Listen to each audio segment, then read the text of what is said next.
ከኢብራሂም አለይሂ ሰላም ሃይማኖት ከኢብራሂም መንገድ የሚያፈገፍግ የሚጠላ የለም ራሱን ያቄለ ሰው ቢሆን እንጂ። ሩክን ማለት እጅግ በጣም ጠንካራው ክፍል ማለት ነው። ክህደቱ በማን እምነቱ በማን ከተባለ ኩፍሩን ቢጣጉት ኢማኑን ቢላህ። ስለዚህ ላኢላሃ ኢላላህ እምነትም ክህደትም ነው ማለት ነው። አንድ አላህን ብቻውን እንድንገዛ ነው ይሄን ጥሪ ይዘህ የመጣኸው። ወነዘረ ማ ካነ ያዕቡዱ አባኡና አባቶቻችን ሲያመልኳቸው የነበሩ የሐሰት አማልክትን እንድንተው ነው ወይ የመጣኸው አሉ።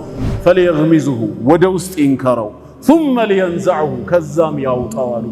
ثم ليشربه አሉ። እንዴ ይጠጣው አሉ አላሉ። እቺ ምንድነች? ትችትን ለማቅረብ እንደ ቅመም የተጨመረች ነው።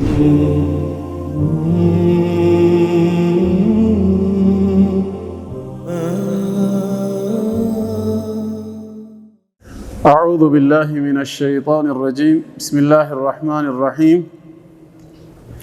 الحمد لله رب العالمين والصلاة والسلام على رسول الله صلى الله عليه وآله وسلم أما بعد الأصل الثاني معرفة دين الإسلام بالأدلة كتاب الأصول الثلاثة ሶስቱ መሰረቶች የሚለውን ኪታብ ጀምረን ከሶስቱ መሰረቶች የመጀመሪያውን መሰረት አልአስሉል አወል ማዕሪፈቱላህ ዐዘ ወጀል ጌታ አላህን ማወቅ በሚለው ዙሪያ ላይ እስካሁን ድረስ የተወሰደ ቆይታ አድርገናል። 4 ተከታታይ ክፍሎችን ከዚህ ኪታብ ላይ ተምረናል።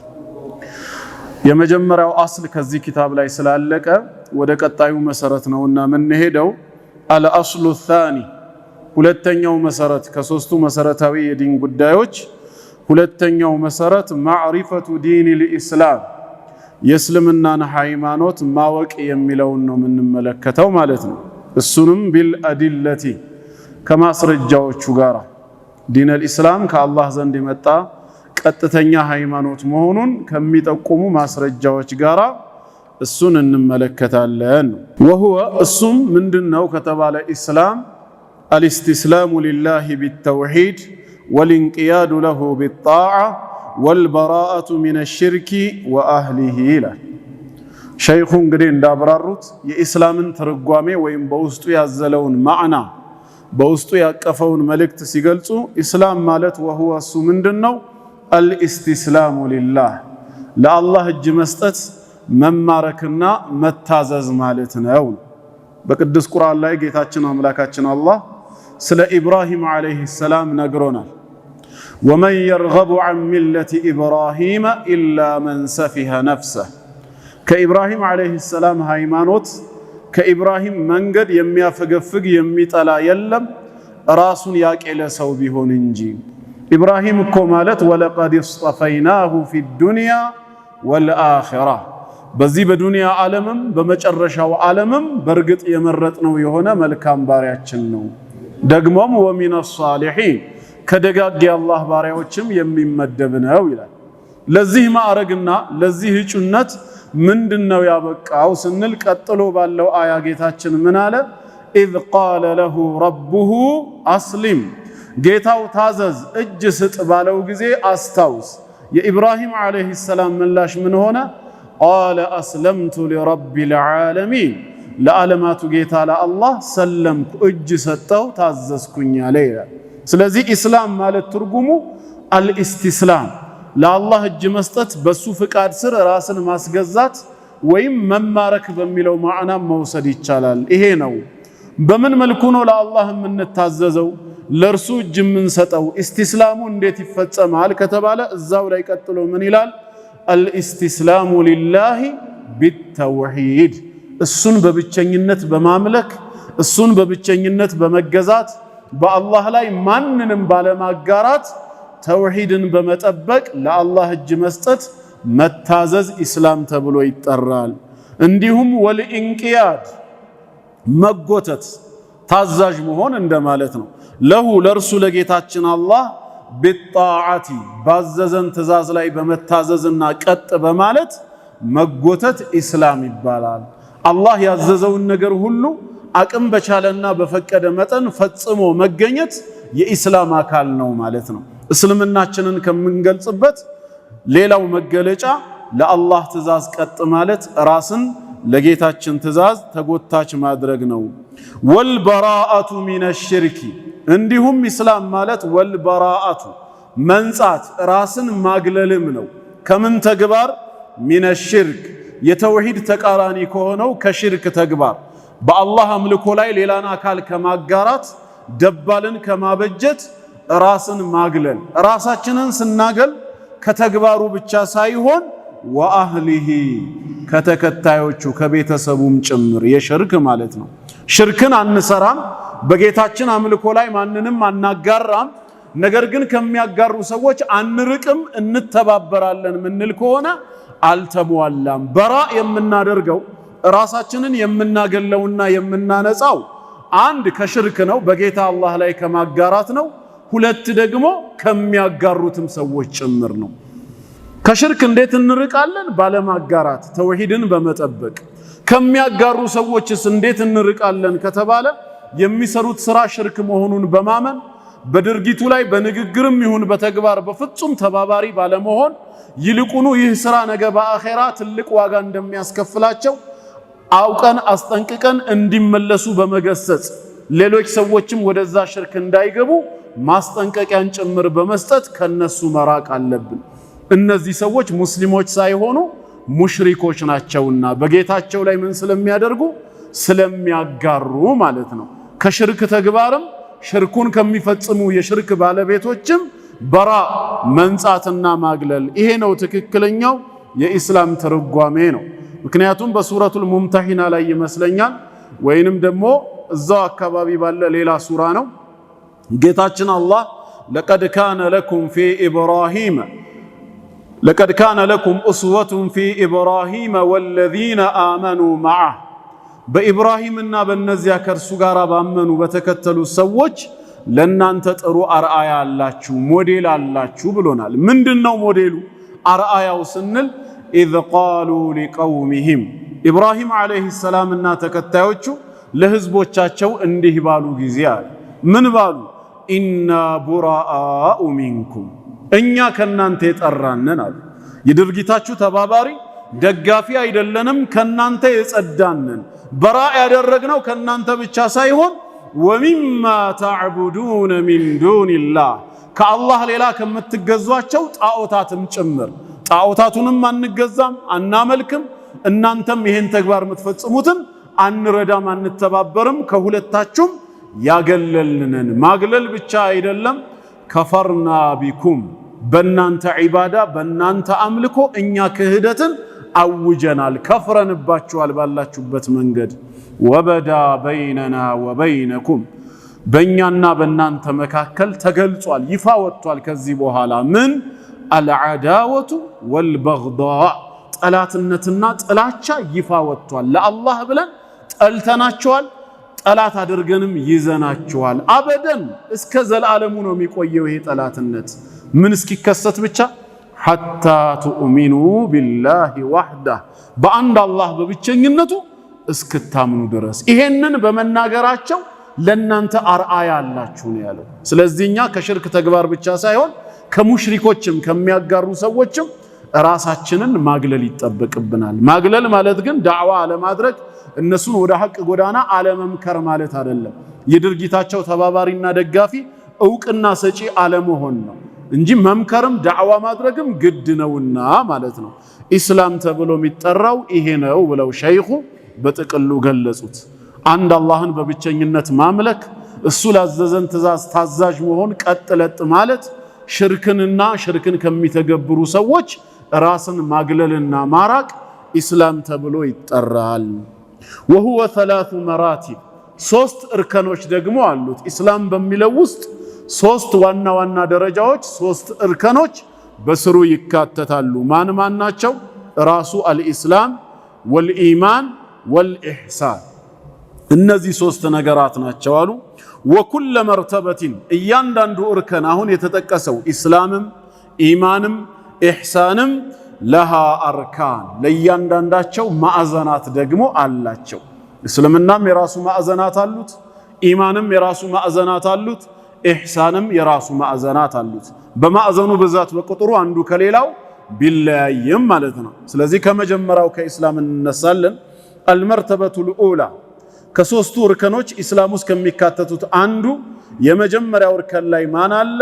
ኢስላም አለ። ስለዚህ ፈአርካኑል ኢስላሚ ኸምሰቱን የእስልምና ማዕዘናቶቹ አርካኖቹ ደግሞ 5 ናቸው አሉ። ሩክን ማለት እጅግ በጣም ጠንካራው ክፍል ማለት ነው። ከአንድ ቤት ዋናው ወሳኙ ቤቱን ያቆመው ምኑ ነው ቢባል ምኑ ነው መልሳችን?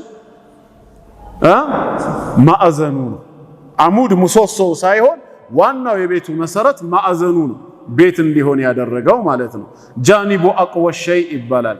እጅግ በጣም ጠንካራ የሆነው ፓርት ሩክን ተብሎ ይጠራል ማለት ነው። ስለዚህ እስልምና በስንት ማዕዘናት ላይ ተደግፎ ቆመዋል ከተባለ 5 መሰረታዊ ማዕዘናት አሉት። ኢስላም የሚያሰኙት ነው። ማን ናቸው? አንደኛ ሸሃደቱ አን ላ ኢላሃ ኢላላህ ከአንድ አላህ በስተቀር በእውነት የሚመለክ አምላክ አለመኖሩን በልብ ማመንና በአንደበት መመስከር፣ ሸሃዳ የምስክርነት ቃል መስጠት። ወአነ ሙሐመደን ረሱሉላህ ነቢ ሙሐመድ ዓለይሂ ሰላቱ ወሰላምም የአላህ መልእክተኛ መሆናቸውን በልብ አምኖ በምላስ መመስከር ከአምስቱ የእስልምና ማዕዘናት አንዱ ነው። ሁለተኛ ወኢቃሙ ሰላት ሶላትን ማቋቋም ማለትም ደንቡንና ስርዓቱን ጠብቆ እንደታዘዝነው መስገድ።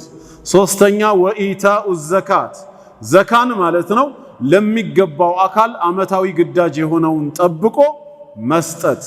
አራተኛ ወሰውሙ ረመዳን የረመዳንን ወር መጾም ነው የመጨረሻውና አምስተኛ ወሐጁ አይ ቀስድ ማለት ነው አስቦ መሄድ መጎብኘት ነው። በይቲላሂል ሐራም የተከበረውን የአላህን ቤት በሐረም ክልል ውስጥ የሚገኘው ካዕባን ማለት ነው። ያን ቤት ለመዘየር አስቦ መጓዝ ሐጅ ተብሎ ይጠራል ማለት ነው።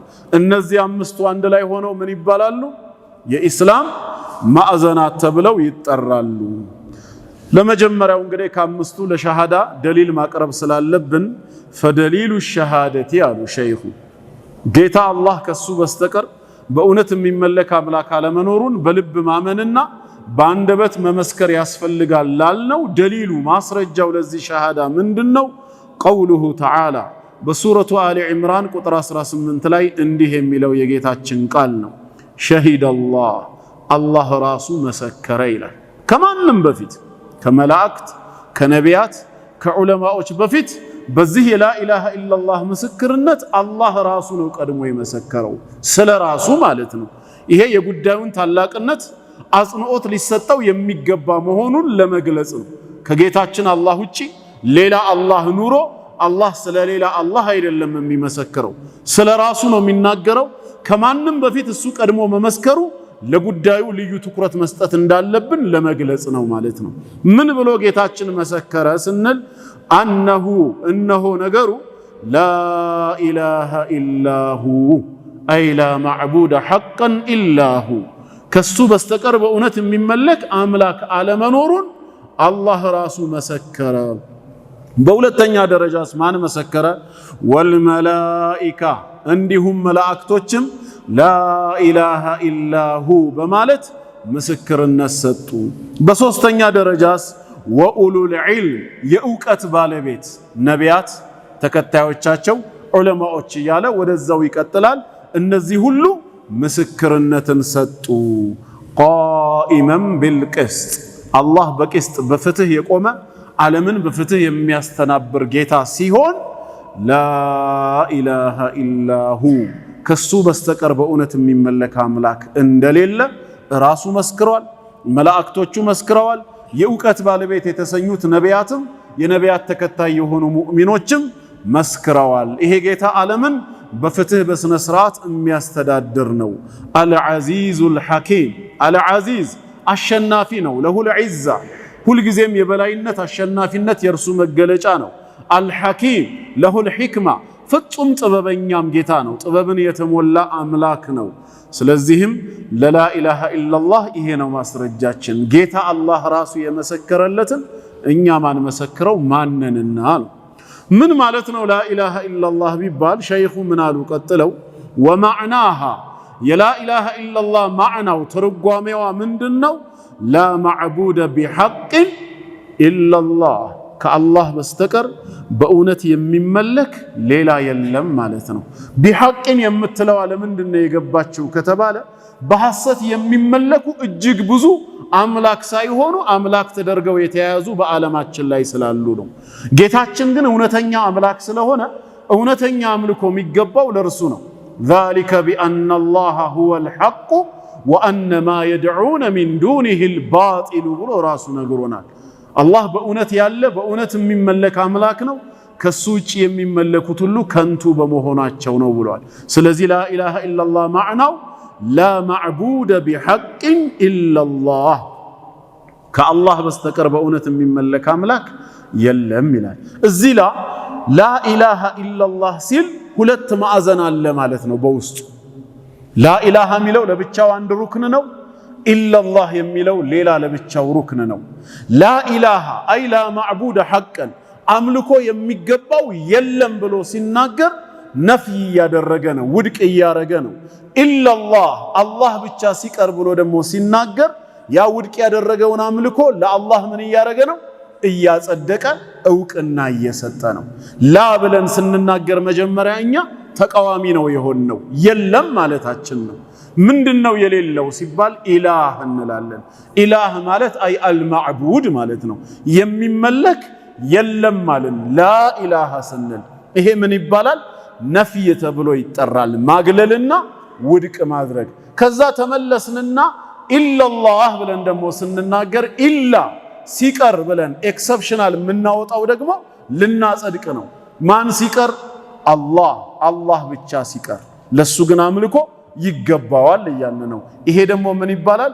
ኢስባት ተብሎ ይጠራል። ያንን ውድቅ ያደረግነውን አምልኮ ለአላህ ማጽደቅ፣ እውቅና መስጠት። ስለዚህ በላ ኢላሃ ኢላላህ ውስጥ ሁለት ማዕዘኖች አሉ፣ ነፍይና ኢስባት ይባላሉ።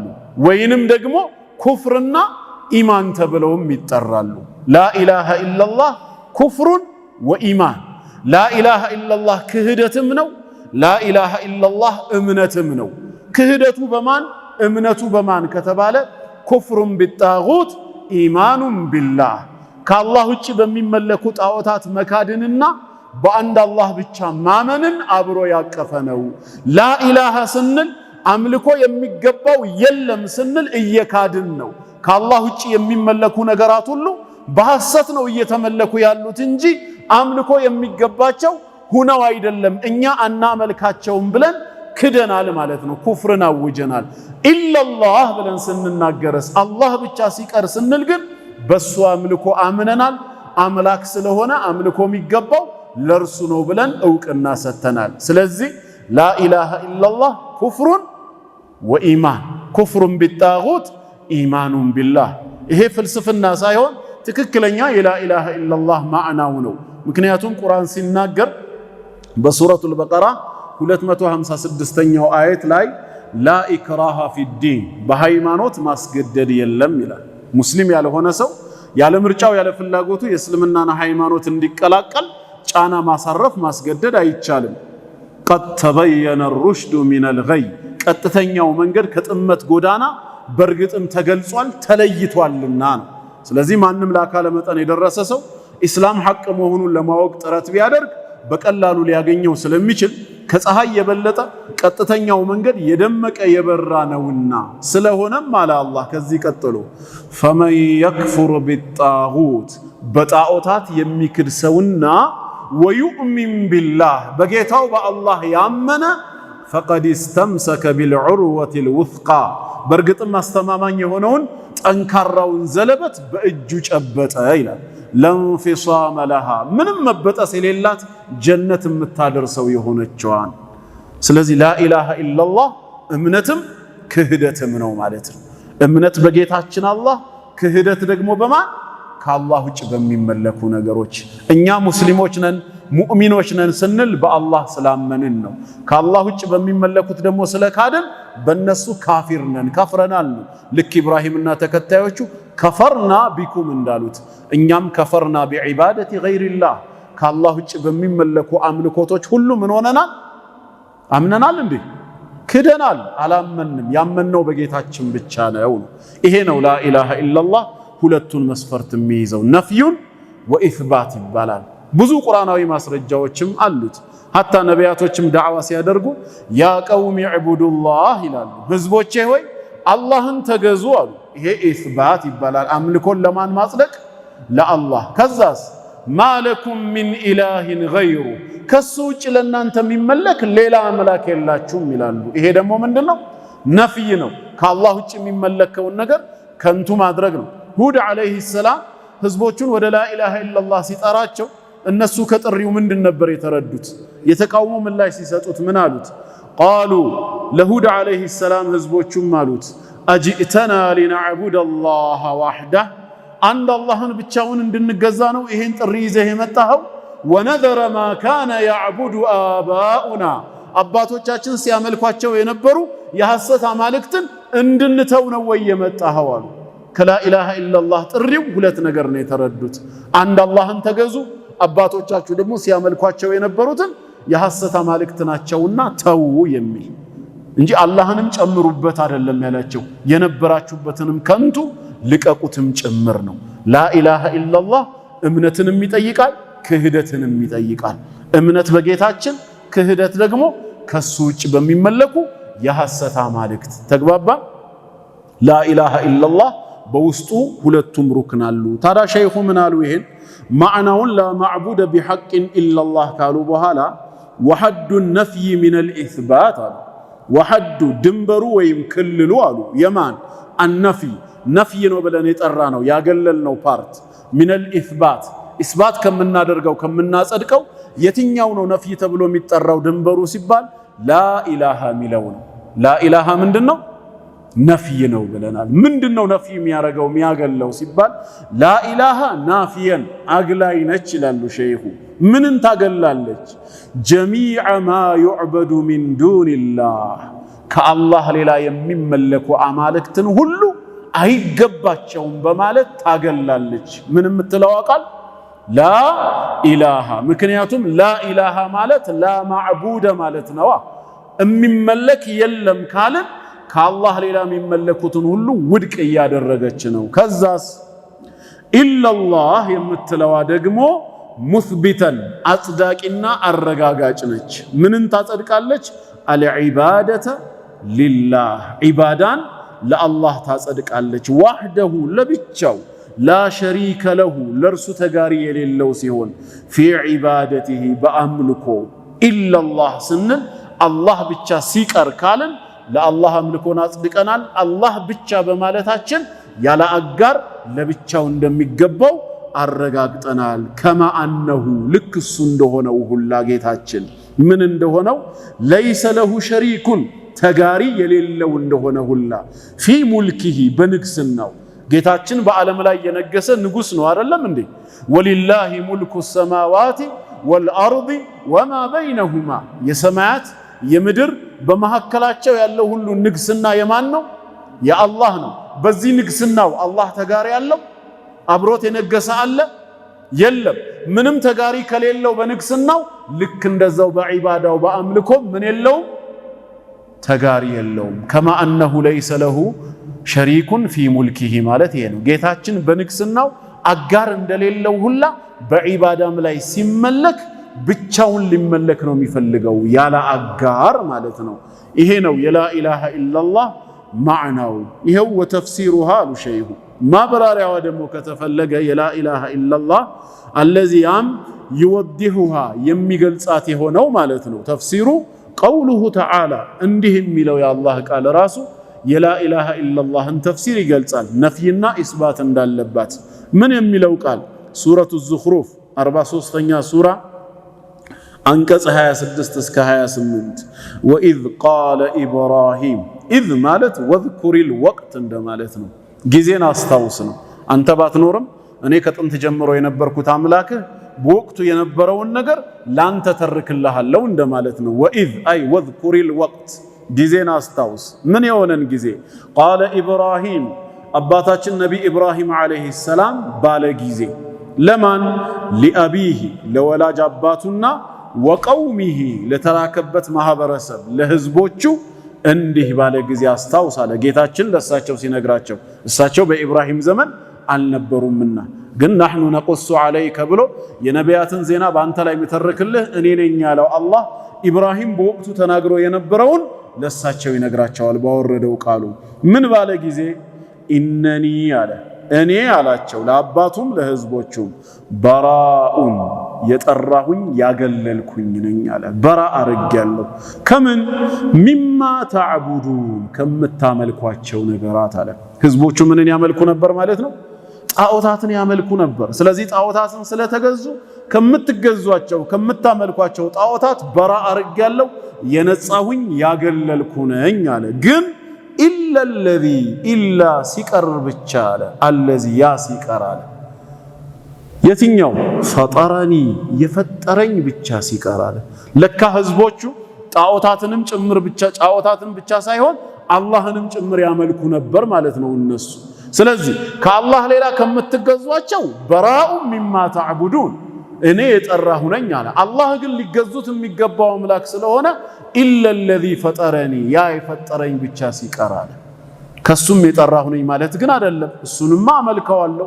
ከሱ ውጭ ግን ከምታመልኳቸው ጣዖታት ሁሉ እኔ የጠራሁ ነኝ አለ። ስለዚህ በመጀመሪያው ንግግሩ ኢነኒ በራኡ ሚማ ተዕቡዱን ሲል ከላኢላሃ ኢላላህ የትኛውን ፓርቲ ይይዛል? ላኢላሃ ሚለውን ይይዛል። ኢነኒ በራእ ማለቱ ኢለለዚ ፈጠረኒ ማለቱ ደግሞ የቱን ይይዛል? ኢላላህ። ምክንያቱም የፈጠረው አላህ ነው ሌላ አይደለም። የፈጠረኝ ብቻ ሲቀር ስል ኢላላህ ምትለዋን ኢስባትን ያሳያል ማለት ነው። ፈኢነሁ ምክንያቱም እርሱ ይህ የፈጠረኝ ጌታዬ ሰየህዲ በዱንያም ሆነ በአኼራ ለሚጠቅመኝ ነገር የሚመራኝ እሱ ነው። ይመራኛል፣ ያቀናኛል፣ ያስተካክለኛልና ማለቱን አስታውሳለ። ጌታችን ደግሞ ይህን የኢብራሂምን ንግግር ወጀዐለሃ አደረጋት ይላል ጌታችን። ምን አደረጋት? ከሊመተን ንግግር የሆነች ምን የሆነች ንግግር? ባቂየተን ዘውታሪና ቀሪ። ለአንድ ወቅት ወይ ለአንድ ሳምንት እንደ ሶሻል ሚዲያ ተወርታ የምትረሳ የምትቀር ሳይሆን ሁሌም የምትታወስ ባቂያ ቀሪና ዘውታሪ ያደረጋት። ለነማን? ፊ ዓቂቢሂ ከኋላው ለሚመጡ ዘሮቹ ለትውልድ። ይኸው ለእኛም ዛሬ ተወስታ በጌታ አላህ ቃል ውስጥ ኢብራሂም የተነገረው ተነግሮን የሱን መንገድ ተከተሉ እየተባልን ነው። ያቺ የኢብራሂም ንግግር በዘመኑ ብቻ ተወርታ አየር ላይ በና ምትቀር አላደረጋትም። ከሊመተን ባቂያ እምትቀር ዘውታሪ ንግግር አረጋት። ፊ ዓቂቢሂ ከኋላው ላሉ ትውልዶች ምን ሊጠቅም? ለዓለሁም የርጂዑን ሰዎች ኢብራሂም የነበረበትን መንገድ አይተው ይመለሱ ዘንዳ። አባታችን ኢብራሂም አይሁዱም ክርስቲያኑም የሱን አምላክ ነው አመልካለሁ የሚለው። ሁሉም ሰው የራሱን ዲን ወደ ኢብራሂም ነው ማስጠጋት የሚፈልገው። ታዲያ እንደዛ ከሆነ ኢብራሂም የሚያመልከው አንድም ሶስትም ተብሎ የሚጠራ አምላክ ነው እንዴ? አይደለም፣ አንድ አላህን ብቻ ነው ሳያጋራበት ነው። ስለዚህ የኢብራሂምን መንገድ አውቀው ለዓለሁም የርጂዑን ወደ እውነታው ይመለሱ ዘንዳ እንድትጠቅማቸው ኢብራሂም የተናገረውን የተውሂድ ንግግር ከኋላ ላሉ ትውልዶች ቀሪ ንግግር አደረገው እና የላኢላሃ ኢላላህን ማዕና እዚህም ውስጥ አገኘን። ተጨማሪ ወቀውሉሁ ተዓላ በሱረቱ አሊ ዕምራን ላይም እንዲህ በሚለው ቃል ውስጥ የላኢላሃ ኢላላህን ተፍሲር እናገኘዋለን። ቁል በላቸው ይላል ረሱል ዓለይሂ ሰላቱ ወሰላም ከጌታ አላህ ዘንድ የታዘዙት እኛንም የሚመለከት ነው። ያ አህለል ኪታብ እናንተ የመጽሐፉ ባለቤቶች ሆይ በላቸው። ወልሙራዱ ቢሂ አልየሁድ ወነሳራ። ቁርአን አህሉል ኪታብ የመጽሐፉ ሰዎች ወይ የመጽሐፉ ባለቤቶች ብሎ ሲናገር ማንን ፈልጎ ነው ከተባለ በዋነኝነት አይሁድና ክርስቲያኖችን ነው። አይሁዶች የሙሳ ተከታይ ነን ብለው የሚሞግቱ ተውራት የሚባል መጽሐፍ ተሰጠን ስለሚሉ ነው። ክርስቲያኖች የዒሳ አለይሂ ሰላም ተከታይ ነን ብለው የሚሞግቱ ኢንጂል የሚባል መጽሐፍ ተሰጠን ይላሉ። እናንተ የመጽሐፉ ባለቤቶች ወይ ተውራትና ኢንጂል ወረደልን የምትሉ ተዓለው ኑ ብለህ ጥራቸው እያለ ነው። ወዴት ነው የምንጠራቸው? ኑ የምንላቸው ኢላ ከሊመቲን ሰዋ ወደ እኩልነት ቃል ነው በላቸው። ኢላ ከሊመቲን አንዲት ቃል ነች፣ ግን እቺ ቃል ሰዋ እኩል የምታደርግ ነች። ማንና ማንን? በይነና ወበይነኩም በእኛ በሙስሊሞችና በእናንተ መካከል እኩል ልታደርገን የምትችል የእኩልነት ቃል ነች። ወደዚህ ኑ ነው። ሙስሊም ከካፊር ጋር በምንም አይነት መልኩ እኩል ሊሆን አይችልም ማለት ነው። ሰዎች ሁሉ አላህ ዘንድ እኩል ናቸው የሚለው አስተሳሰብ በፍጹም የተሳሳተ አስተሳሰብ ነው። እኩል እንድንሆን ከተፈለገ ኢላ ከሊመቲን ሰዋ ኑ ወደ እኩልነት ቃል በላቸው። ወደዚህ ቃል የመጡ ጊዜ ነው እኩል መሆን የሚቻለው ነው በእኛና በእናንተ መካከል። ምንድነው ያ እኩል ሊያደርገን የሚችለው የምስክርነት ቃል? አላ ናዕቡደ ላንገዛ ላናመልክ ነው ኢላላህ አላህን እንጂ ይላል። አላ ናዕቡደ የሚለው የቱን ይወክላል? ላኢላሃ ሚለውን ይወክላል። አላ ናዕቡደ ላናመልክ ነው ኢላላህ አላህን እንጂ። ኢላላህ የሚለው ራሱ ኢላላህ የሚለውን ይወክላል። የላኢላሃ ኢላላህ ማዕናው እዚህም ውስጥ አለ ማለት ነው። የእኩልነት ቃሉ አላ ናዕቡደ ላንገዛ ላናመልክ ነው በላቸው ኢላላህ አላህን እንጂ። ደግሞም ወላ ኑሽሪከ ላናጋራበት ነው ቢሂ በሱ አምልኮ ላይ ሸይአ አንዳችንም ነገር ማንኛውንም አካል በአላህ ላይ ላናጋራ ነው በላቸው። ወላ የተኺዘ ደግሞም ላይዝ ነው ባዕዱና ከፊላችን ባዕደን ከፊሉን ከመካከላችን ውስጥ ላይዝ ነው በላቸው። ምን አድርጎ ላይዝ? አርባበን ጌቶች አማልክት የሚመለኩ አድርጎ ላይዝ ነው። ሚን ዱንላህ ከአላህ ሌላ ተደራቢና ተጨማሪ በሆነ መልኩ ማለት ነው። ከፊላችን ከፊሉን ልክ ነቢ ዒሳን ዓለይሂ ሰላም ጌታና አምላክ አርጋችሁ እናንተ እንዳያዛችሁት አይሁዶች ደግሞ ዑዘይርን ኢብኑላህ የአላህ ልጅ ነው ብለው እሱንም ያንኑ እንደያዙት አረብ ጣዖታውያኖችም አልመላኢከቱ በናቱላህ መላእክት የአላህ ሴቶች ልጆች ናቸው ብለው በኑ መሊህ የሚባሉት ወሰን እንዳለፉት ማለት ነው። ከፊላችን ከፊሉን ከመካከላችን ጌታና አምላክ አድርጎ ላይዝ ነው በላቸው። ጥራቸው ነው እስካሁን አስገድዳቸው ወይንም ጫና ፈጠረባቸው አላለም። ተዓለው ነው ኑ ወደዚህ ቃል ነው። ይሄን ቃል የመሰከራችሁ ጊዜ ነው እኩል የምትሆኑት። እምቢ ቢሉስ ከነሱ ፈኢን ተወለው ጀርባ ቢሰጡ ቢሸሹ አለ ዘወር ቢሉ ጥሪህን አንቀበልም ቢሉ አስገድዷቸው አለ እንዴ? ሰይፍን መዘዙባቸው አለ አላለም። ፈቁሉ በሏቸው አለ የዛኔ ኢሽሃዱ በሉ እናንተ መስክሩ ቢአና ሙስሊሙን እኛ ለጌታችን እጅ የሰጠን የታዘዝን ሙስሊሞች መሆናችንን እናንተ ግን እምቢ ብላችኋል በኩፍራችሁ ነው ያላችሁት ማለት ነው። ስለዚህ እኛና እነሱን አላህ ዘንድ እኩል ሊያደርገን የሚችለው የላኢላሃ ኢላላህ ምስክርነት ቃል ነው።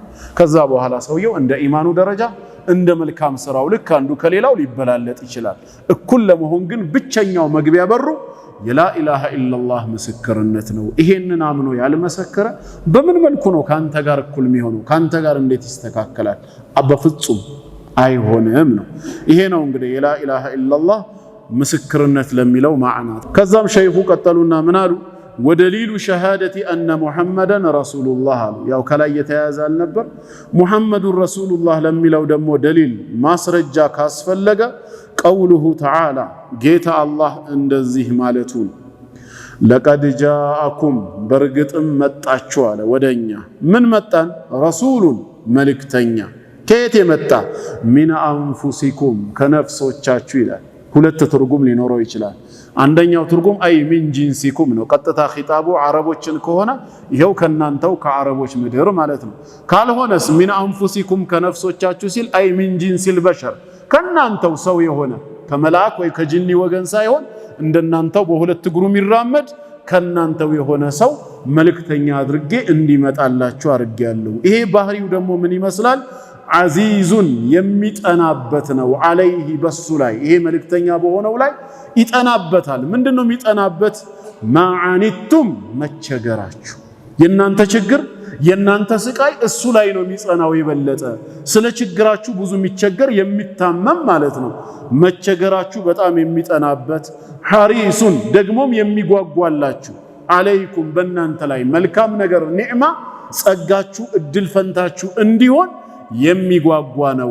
ቢልሙእሚኒን እንዲሁም ለምእመናን ደግሞ ረኡፍ ረሒም ሩህሩህና አዛኝ የሆነ መልእክተኛ በርግጥም መጣላችሁ አለ። እሳቸው የሱ መልእክተኛ መሆናቸውን ለቀድ ጃአኩም ረሱሉን ብሎ ጌታችን ከመሰከረ እኛም ልንመሰክር ይገባል ማለት ነው። ተግባባን? ከጌታ አላህ ምስክርነት በኋላ የሌላው ምስክርነት ዋጋ የለውም ለራሱ ካልጠቀመው በቀር። እሳቸው መልእክተኛ መሆናቸውን እውቅና ለመስጠት ከሆነ አላህ ከመሰከረ በቂ ነው። ወየቁሉ الذين كفروا ይላል ሱረቱ الرعد መጨረሻ ላይ እነዛ የካዱ ሰዎችም ይላሉ ለስተ ሙርሰላ አንተ መልእክተኛ አይደለህም ይላሉ። አላህ ምን አለ? ቁል ከፋ ቢላሂ ሸሂዳ የኔ መልእክተኛ ለመሆነ እኔ ከመሰከርኩኝ እኔው በቂ ነው ያለው። በቃ አለቀ። ለመመስከር የአላህ ምስክርነት ይበቃል። ኢዛ ጃአከ አልሙናፊቁነ ቃሉ ነሽሀዱ ኢነከ ለረሱሉላህ ወላሁ የዕለሙ ኢነከ ለረሱሉህ ወላሁ የሽሀዱ ኢነል ሙናፊቂነ ለካዚቡን ያለው በልብ ያላመኑበት ስለሆነ እኔ ግን መልእክተኛዬ መሆንህን ካወቅኩኝ በቂ ነው ነው። ዓለም እንኳ ቢክድብህ ማለት ነው። ዓለም ማመኑና አለማመኑ መመስከሩ አለመመስከሩ ጥቅሙ ለራሱ እንጂ የእሳቸውን መልእክተኝነት እውነተኛው የሐሰተኛ ሊያረጋው አይደለም። ምክንያቱም በህልማቸው ካዩት መካከል አንዱ ነብያችን ሰለላሁ ዐለይሂ ወሰለም ወነብየ ወለይሰ መዐሁ አሐድ ብለዋል። ነገ የውሙል ቂያማ አንድ ነብይ አይቻለው አላህ ዘንድ ሲመጣ እሱ ጋር አብሮት አንድም ሰው የሌለ ግን አንድም ተከታይ ለማግኘቱ ነብይነቱ ግን ካንሰል አልተደረገም። ለምስክርነት ግን ብቻውን ይቀርባል ማለት ነው። ዳዓውን እንዳደረሰ እሳቸው መልእክተኛ መሆናቸውን ጌታችን ለቀድ ጃአኩም ረሱሉን ካለ ይሄ ማስረጃ ነው። እኛም ሙሐመዱን ረሱሉላህ ብለን እንድንመሰክር። እሺ ማዕናው ምንድነው? ልክ ላኢላሃ ኢላላህ ማዕናውን እንዳየነው ሙሐመዱን ረሱሉላህ ብሎ መመስከር ምንድነው ማዕናው ሲል ወማዕና ሸሃደቲ አነ ሙሐመደን ረሱሉላህ ነቢ ሙሐመድ የአላህ መልእክተኛ መሆናቸውን ከልብ አምኖ መመስከር ማለት ትርጉሙ ጣዓቱሁ ፊማ አመር ወተስዲቁሁ ፊማ አኽበር ወጅቲናቡ ማ ነሃ ዐንሁ ወዘጀር ወአላ ዩዕበደ አላሁ ኢላ ቢማ ሸረዕ። እነዚህን አራት ነገር ማሟላት ማለት ነው አሉ ሸይኹ። የእሳቸውን ነብይነት መልእክተኝነት ከልቡ አምኖ በአንደበቱ የመሰከረ ሙስሊም ይሄን አራት ነገር ማድረግ ይጠበቅበታል። አንድ ጣዓቱሁ መታዘዙ ነው። ፊማ አመር ባዘዙት ነገር መልእክተኛውን ኢዛ አመርቱኩም ፊ ሸይኢን አሉ በሐዲሳቸው በአንዳች ነገር ስሩ ብዬ ካዘዝኳችሁ ፈአቱ ሚንሁ መስተጣዕቱ የቻላችሁትን ያህል ስሩ አሉ። በአንድ ሐዲሳቸው ኩሉ ኡመቲ የድኹሉነ አልጀነተ ኢላ መን አባ የኔ ኡመቶች ሁሉ ጀነት ይገባሉ አሉ። አላህ ከነሱ ያርገን። ናግባ ሲባል እምቢ ያለው ብቻ ሲቀራሉ። ቂለ ወመን ያአባ ማን ነው እምቢ የሚለው ሲሏቸው መን አጣዐኒ ደኸለል ጀና እኔን የታዘዘኝ ጀነት ገባ። ወመን ዓሳኒ ፈቀድ አባ ከትእዛዜ የወጣ ያመፀ በእርግጥም እምቢ ያለ ብለዋል። ስለዚህ ጣዓቱሁ ፊማ አመር ባዘዙን ነገር ላይ የቻልነውን ያህል መታዘዝ ሚን ሙቅተዳ ሸሃደቲ አነ ሙሐመደን ረሱሉላህ የአላህ መልእክተኛ መሆናቸውን መመስከር ከሚያስከትላቸው ማረጋገጫ አንዱ ነው። ወአጢዑ ረሱል ብሎናል፣ መልእክተኛውንም ታዘዙ ብሏል። ለዓለኩም ቱርሐሙን እኔን እንዳዝንላችሁ የምትፈልጉ ከሆነ እኔን እሳቸውን የሚታዘዝ ሰው ደግሞ እኔን በርግጥ ታዞኛል ነው ያለው አላህ። መን ዩጢዕ ረሱለ ፈቀድ አጣዐ አላህ መልእክተኛውን የሚታዘዝ በርግጥም አላህን ታዟል። ስለዚህ አንደኛው ጣዓቱሁ ፊማ አመር፣ ሁለተኛስ ሌላ አሁንም መልእክተኛ መሆናቸውን የመመስከሩ ውጤት ወተስዲቁሁ እውነት ማለቱ ሲድቅ ማለቱ ነው። ፊማ አኽበር የተናገሩት ሁሉ ቢገባውም ባይገባውም ማለት ነው። ከስሜቱ ጋር ቢሄድም ባይሄድም ንግግሩ ከሳቸው እንደተገኘ እርግጠኛ ከሆነ ሰሒህ እስከሆነ ድረስ አምኖ መቀበል አለበት። የግድ ማዕናው እስኪገባው ወይ ከተጨባጩ ዓለም ከተጨባጩ እውነታ ጋር እስኪረጋገጥ ብሎ በሱ አእምሮ ንግግራቸውን የሚመዝንበት እድል አይሰጠውም። ባይሆን የሱ አእምሮ የሱ አስተሳሰብ በሳቸው ሐዲስ ይመዘናል እንጂ። ምክንያቱም ንግግራቸው ከየት ነው? ከላይ ነው። ወማ የንጢቁ ዐኒል ሀዋ ከልብ ወለድ ከስሜታቸው አያወሩማ። ኢን ሁወ ኢላ ወሕዩን ዩሓ ከላይ የሚተላለፍላቸው ዋህይ እንጂ። አብዱላህ ብኑ ዐምር ብኑ ልዓስ ረዲየላሁ ዐንሁማ ከሳቸው የሰማውን ሐዲስ በሚጽፍበት ሰዓት ሙሽሪኮች መጥተው አወገዙት። ከመልእክተኛው ከአፋቸው የሚወጣውን ሁሉ ዝም ብለህ ትጽፋለህ እንዴ? እሳቸው በደስታም በሐዘንም በቁጣም በሰላምም ጊዜ የተናገሩትን ሁሉ በአንድ እንዴት ትጽፋለህ ሲሉኝ ደንግጬ አቆምኩኝ። መልእክተኛው ዘንድ መጣሁኝና ይሄን ስነግራቸው እክቱብ ጻፍ፣ ፈወለዚ ነፍሲ ቢየዲሂ ላ የኽሩጁ ሚን ሃዘል ፊህ ኢለል ሐቅ ነፍሴ በእጁ በሆነችው ጌታ እምላለሁ ከዚህ አፍ እውነት እንጂ ሌላ አይወጣም ነው ያሉት። ስለዚህ ወተስዲቁሁ ፊማ አኽበር የተናገሩትን ሁሉ እውነት ነው ብለን ማመን አለብን። ከሳቸው ለመገኘቱ ሰነዱ ይጣራ ሰሂህ ይሁን እንጂ ከዛ በኋላ በአእምሮ የምትመዝንበት የለም። ነገሩን የምትመዝነው ይበልጥ እውነታነቱን ለመረዳት ለስሜትህ እንዲገባህ እንጂ ሐቅ ነው ወይስ ባጢል የሚለው ባንተ ሊለካ አይደለም። ምን ይሉናል? የነሱንም መስመር ተከትሎ ሐዲሱን ማይቀበላል። የናንተ ነብይ በመጠጡት መጠጥ ላይ ዝንብ ካረፈበት ወደ ውስጥ ከታቸው አውጡትና ጠጡት ብሎ አዟል። እንዴት ነብያችሁ ይሄን ያዛል ይላሉ። በመጀመሪያ ነብያችን ሰለላሁ ዐለይሂ ወሰለም እንዲህ ብለው አላዘዙንም። በመንጠጣበት መጠጥ ውስጥ ዝንብ ካረፈ ወደ ውስጥ ከታቸው አውጡትና ጠጡት የሚል ሐዲስ የለም። ጥያቄ ማንሳት ከተፈለገ ሐዲሱን በትክክል ማቅረብ ነው እንጂ ከዛ ጥያቄ ማቅረብ እንጂ ለማምታታት እንዲመች ብሎ ቅመም መጨመር ምን ያደርጋል? ሐዲሱ የሚለው ኢዛ ወቀዐ الذباب في شراب احدكم ባንዳችሁ መጠጥ ላይ ዝንብ ካረፈ ይላል። ወተትም ይሁን ውሃ ምንድነው የታዘዝነው? ከዚህ በኋላ فليغمزه ወደ ውስጥ ይንከረው ثم لينزعه ከዛም ያውጣዋሉ ثم ليشربه አሉ። እንዴ ይጠጣዋሉ አላሉ። እቺ ምንድነች? ትችትን ለማቅረብ እንደ ቅመም የተጨመረች ነች። የታዘዝነው ወደ ውስጥ ከተተው ከዚያም አውጣው ነው። ጠጣው አልተባልክም እንዴ? ለማልጠጣው ነገር ታራ ከትቼ ለምንድነው ማውጣት ያስፈልገው ብትልስ እዛው ሐዲሱ ላይ ተነግሯል። ይሄን ዝንብ በአንደኛው ክንፉ ላይ በሽታ አለበት። አንተ ወደ ውስጥ ስትከተው ሌላኛው ክንፉ ምን ያደርገዋል? አብሮ ይገባል። ያኛው ክንፉ ደግሞ በሽታውን የሚያጠፋ መድኃኒት ተሸክመዋል። ይሄ ነው ማዕናው። ከዛ በኋላስ ከፈለክ ትጠጣዋለህ፣ ካልፈለክ ትተወዋለህ። መጠጣትና አለመጠጣቱ ባንተ ምርጫ ነው የተተወው። የታዘዝከው ግን ክንፉን ወደ ውስጥ መክተትና በሽታውን ምንድነው ማርከስ ነው። فإنه يتقي أحد جناحيه መርዝ የተሸከመውን አንደኛውን ክንፉን ተጠንቅቆ ስለሚያሳርፍ አንተ ስትከተው ያረክሰዋል። ተግባባ? የመጠጣት ያለ መጠጣቱ ጉዳይ ግን ከእምነት ጋር የተገናኘ ሳይሆን ከራስህ ሞራል ነው። እኔም እኮ ቢሆን አንተ ውሃ እየጠጣህ መጥቼ ምራቄን ብተፋበት ያን ውሃ ቀጥለህ ትጠጣዋለህ? ለምንድን ነው የማትጠጣው? ምራቄ መርዝ ነው እንዴ? ስለሚገድል ነው አይደለም። ለስሜት ጥሩ ስሜት አይሰማህማ። ነገር ግን መርዝ ነው ብለህ አምነህ አይደለም። ያንን ከቶ ማውጣቱን ማመን ከኛ ይጠበቅብናል። እንደረከሰም እናምናለን። በሽታው ከፈለግን እንጠጣለን፣ ካልፈለግን እንተዋለን። ያልታዘዝነውን ስሩ ተብሏል ብሎ ማቅረብ ለምን አስፈለገ? ዋና የተፈለገው ሐዲሱ ላይ ስለዛ ጉዳይ ሊነገረን ነው። አሁን ምንድነው ሳይንስ ይመጣና ይላቸዋል። አንድም ሳይንቲስት ይሄንን አላረጋገጠም እስካሁን ይላሉ። እውነት እነሱ እንደሚሉት ያረጋገጠ ሳይንቲስት የለም እንኳ ብንል ታራ አልተረጋገጠም ማለት የለም ማለት ነው። በሳይንሱ ዓለም ለአንድ በሽታ መድኃኒት አልተገኘም ማለት ያ በሽታ መድኃኒት የለውም ማለት አይደለም። የጊዜና የቦታ ጉዳይ ነው። ትላንት በሽታ መድኃኒት ያልተገኘላቸው በሽታዎች ዛሬ መድኃኒታቸው የተገኙ ብዙ የሉም? እጅግ ብዙ አሉ። በአንድ ሀገር ላይ ያለ መድኃኒቱ የለም ተብሎ በሌላ ሀገር ላይ ግን ለዛ በሽታ መድኃኒቱ ያለው የለም። ለምንድነው ሲታመሙ ኢትዮጵያ ላይ ትተው ታይላንድና ህንድ የሚሄዱት? አየሩ እዛ ጥሩ ነው ተብሎ ነው ወይስ ለመዝናናት ነው? እዚህ መድኃኒቱ ካልገባ ወይ በህክምናው ላይ በቂ ባለሙያተኛ ከሌለ እዛ ሀገር አለ ከተባለ ሰው እዛ ሄዶ ሊታከም ነው።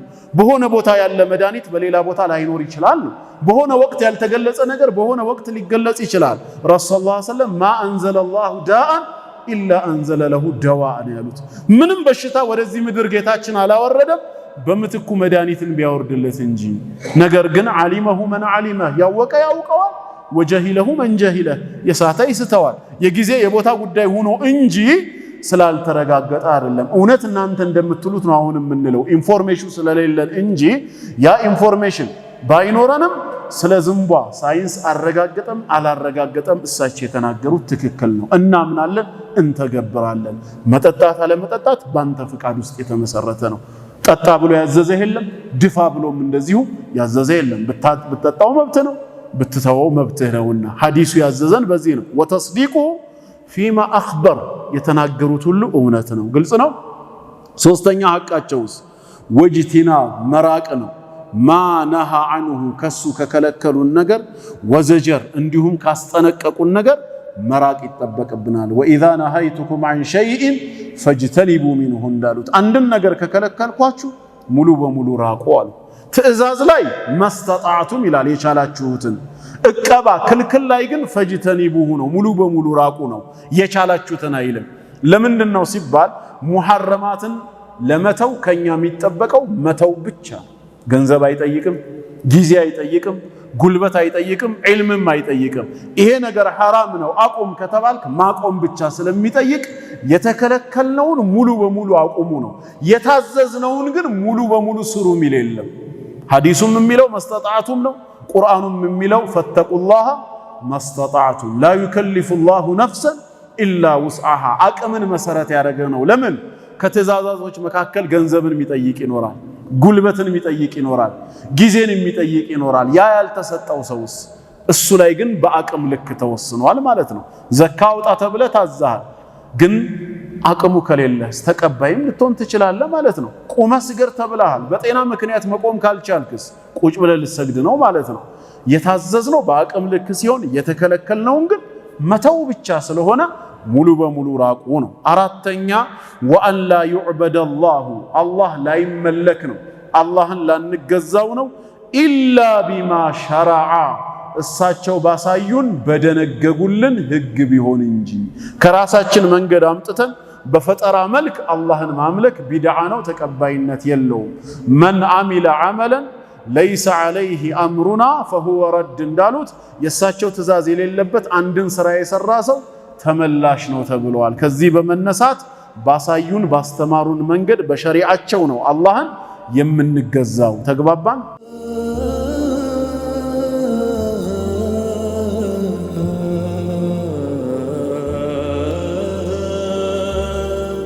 ሸሃደቱ አን ላ ኢላሃ ኢለላህ ወአነ ሙሐመደን ረሱሉላህ ሚለውን አየን ማለት ነው ከነ ማስረጃው እንዲሁም ከነ ማዕናው። የላኢላሃ ኢለላህን ሁለት ማዕዘናት ነፍይና ሩክን ወይም ኢማንና ኩፍር፣ ሙሐመዱን ረሱሉላህ ደግሞ ጣዓቱሁ ፊማ አመር ወተስዲቁሁ ፊማ አኽበር ወጅቲናቡ ማ ነሃ ዐንሁ ወዘጀር ወአን ላ ዩዕበደ አላሁ ኢላ ቢማ ሸረዕ። እሳቸው ባሳዩን በደነገጉልን መልኩ እንጂ ከራሳችን ተነስተን አላህን አናመልክም ነው። እናንተ ሙስሊሞች ለምንድነው ወደ ካዕባ ዞራችሁ የምትሰግዱት? የምትሰግዱት ለጌታችሁ ለአላህ እስከሆነ ድረስ ወደ ፈለጋችሁት አቅጣጫ ዞራችሁ ብትሰግዱ ምን ችግር አለው? ወይስ እናንተ ጌታ በካዕባ አቅጣጫ ብቻ ነው የሚገኘው ይላሉ። እችኛዋን ነገር ስለማያቋት ነው ቢድዓና ሱና። እኛ ጌታ አላህ ስገዱ ብሎ ሲያዘን እሺ ብለን እንደተቀበልነው ሁላ ስግደታችሁን ወደ ካዕባ ይሁን ሲለን እሺ ብለን ተቀብለናል። ሰላቱን እሺ ብለን አቅጣጫውን ለኛ ተውልን የምንለው አይደለንም። ሁለቱን ትእዛዛቶች በመቀበል ረገድ ለኛ ለውጥ የለውም። የሰገድነው ስገዱ ብሎ እንዳዘዘን ሁላ ቂብላውም ካዕባ ነው ካለን እሺ የምንለው ከሱ ስለመጣ ነው። ተግባባ? ወሚን ሐይቱ ኸረጅተ ፈወሊ ወጅሃከ ሸጥረል መስጂዲል ሐራም ብሎ ራሱ ነው ያዘዘን። ሰላቱን ተቀብሎ አቅጣጫውን ለኔ ተው ማለት ምን ማለት ነው? ከፊል ትእዛዙን ተቀብያለሁ ከፊሉን ደግሞ እኔ ወስናለሁ እንደማለት ነው። ይሄ ትክክል አይደለም። ስለዚህ ወደ ቀኝም ወደ ግራም ይዘዘን ወሊላሂል መሽሪቁ ወልመግሪብ ምስራቁም ምዕራቡም የኔ ነው ብሏል። ስለሆነስ ወደ ፈለገው ማዘዝ የሱ ነው። ከኛ የሚጠበቀው አስተያየት መስጠት ሳይሆን ሰሚዕና ወአጣዕና ሰምተናል ታዘናል እንደታዘዝነው ነው። ስለዚህ ወአላ ዩዕበደ አላሁ አላህ አይመለክም ኢላ ቢማ ሸረዕ እሳቸው በደነገጉልን ህግ እንጂ ሲባል ይሄው ነው ማዕናው። በሳቸው በኩል አላህ ወህዩን አስተላልፏል። እኛ ያንን ወህይ ተከትለን ነው አላህን ማምለክ ያለብን። በ24 ሰዓት ውስጥ 5 ጊዜ አያንስም ለጌታችን? እንደው 7 8 ብናደርገውስ ብንልስ? ይሄ ከአላህ ትእዛዝ መውጣት። አንተ በውስጥ ለጌታ ፍቅር ካለህና ተጨማሪ የሆኑ ሰላቶችን ማስገድ ከፈለክ ሸርዑ አዞህ ከሆነ ይኸው በሌሊቱ ክፍል ፈቅዶልሃል። ራስህ እንደተመቸ ለጌታ ስገድ። የታዘዝከውን 5 ግን 4ም 6ም ማድረግ አትችልም። ይሄ አመፀኝነት ነው። በዚህ መልክ ነው ቂብላንም የምንመለከተው ማለት ነው። እሺ ሌሎቹስ አራቱ የተቀሩት አርካኑል ኢስላሙል አርባዕ የሚባሉትስ? ሌላው ሰላት ነው ቀጥሎ ያለው። ወደሊሉ ሰላቲ አሉ ሸይኹ ለሰላትም ማስረጃው ወዘካቲ እንዲሁም ለዘካ አንድ ላይ ተያይዞ ወተፍሲር ተውሂድ የተውሂድንም ተፍሲር ማስረጃ ካስፈለገ ቀውሉሁ ተዓላ አላህ ሱረቱል በይና ላይ እንዲህ ማለቱ ነው። ወማ ኡሚሩ ሰዎች ያልታዘዙ ሲሆኑ አለ አልታዘዝንም እኛ ለምን ዓላማ ቢሆን እንጂ ኢላ ሊያዕቡዱላህ አላህን ሊገዙ ቢሆን እንጂ አለ። ይሄ ኢስባት ይባላል። ስንገዛው ደግሞ ሙኽሊሲን ጥርት አድርገን ሳናጋራ ይሄ ነፍይ ነው። ላኢላሃ ሚለውን ያቅፋል ማለት ነው። ለሁዲ ሃይማኖትን ህግና ስርዓትን ለሱ ብቻ አድርገው በብቸኝነት በኢኽላስ ሊገዙት እንጂ ሰዎች አልታዘዙም ለሌላ ሁነፋ ወደ እውነታ ዘንባዮች ቀጥለጥ ያሉ ሆነው ወዩቂሙ ሶላትንም ሊያቋቁሙ ደንቡንና ስርዓቱን ጠብቀው ሊሰግዱ እንጂ አልታዘዙም ማለት ለሰላት ደሊል ተገኘ። ወዩእቱ ዘካ እንዲሁም ዘካን ለሚገባው አካል ሊሰጡ ቢሆን እንጂ አለ ለዘካም ደሊል ተገኘ ማለት ነው። ሸሃደተይን ሶላት ዘካ ስንት ሩክኖች ቀሩ? ሁለት ጾምና ሐጅ ይቀራል ማለት ነው። እናም ወዛሊከ ይህም ይላል ከላይ የተጠቀሱትን ማሟላት ዲኑል ቀይማ የተስተካከሉ ሰዎች ሃይማኖት ነው ወይም ቀጥ ያለና የተስተካከለ ዲን ነው። ወደሊሉ ሲያም ለጾሙ ማስረጃ ደግሞ ቀውሉሁ ተዓላ እንዲህ ማለቱ ነው። ያ አዩሀለዚነ አመኑ እናንተ ያመናችሁ ሰዎች ሆይ ኩቲበ ዐለይኩም አይ ፉሪደ ዐለይኩም ማለት ነው በእናንተ ላይ ተጻፈ ተደነገገ አስያም ጾም ከማ ኩቲበ ልክ እንደተደነገገው አለለዚነ ሚን ቀብሊኩም በእነዚያ ከናንተ በፊት በነበሩት ህዝቦች የነቢያት ተከታዮች ላይ ጾሙ ነው የተደነገገው። የግድ ወሩና መጠኑ ቀኑ ማለት አይደለም፣ ላይመሳሰል ይችላል ቅርጹ። ግን ከዚህ በፊትም ጾም እንደተደነገገው በእናንተም ላይ ተደንግጓል። ለዓለኩም ተተቁን ጌታችሁን ትጠነቀቁ ትፈሩት ዘንዳ በጾም ሰበብ ተቅዋንም ታገኙ ዘንዳ ብሏል።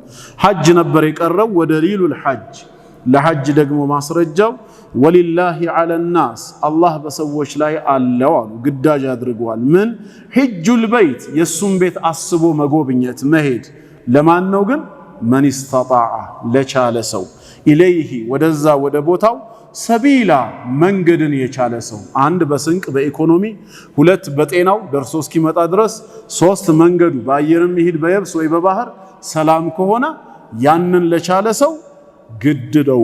ወመን ከፈረ የካደ ግን አይመለከተኝም ያለ ፈኢነላሃ ገኒዩን ዐኒል ዓለሚን አላህ ከዓለማት የተብቃቃ ጌታ ነው ራሱን ነው እንጂ የሚጎዳው ጌታውን አይጎዳም ይላል። እና አልሐምዱሊላህ ኢስላም ሶስት መራቲቦች እርከኖች አሉታልን። ከሶስቱ እርከኖች የመጀመሪያውን አልኢስላም የሚለውን አንስተን አርካኑን አምስቱን ማዕዘን አይተናል ማለት ነው። ግልጽ ነው።